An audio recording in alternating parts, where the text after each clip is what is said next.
এই জীবন কেন এত রং বদলায়, কখনো কালো মেঘ, কখনো ঝোড়ো বেগ, কখনো প্রেমের আবেগে সে নিজেকে জড়ায়।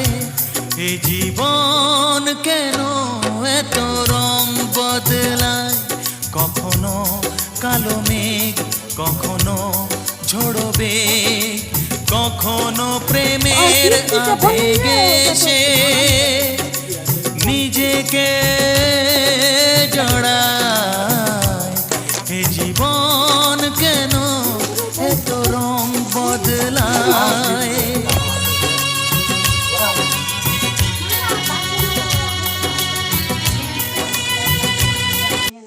আগে তো সকালবেলায় তো ওগুলো বাগাবো, তো বাগিয়ে তো দেবো। টাকা দিতে দিতে সব টাকা শেষ হয়ে যাবে। টাকাই নেই, কত টাকা এইটাই খরচা। হ্যাঁ, তোমার 3,000 টাকা তো কিস্তি। 3,000 কত, আমার 4,000, আমার কাছে 5,000 ছিল। আজকে তো 1,000 টাকা দিয়ে দিয়েছি, আবার এই যে 500 টাকা তো এমনি খরচা করে দিই। না কালকে বাগিয়ে করতে হবে। তার জন্য তো বলছি এবারে, তাহলে আমার টাকাটাই কম, ওদের টাকাটা নেই আছে। তার জন্য তো বলি খুচরো নয়। এ বাবা, 1,000 টাকায় আমাকে কালকে আবার খরচ কোথা থেকে এবারে দিবে। সবাই তো দিয়ে দিয়েছে টাকা।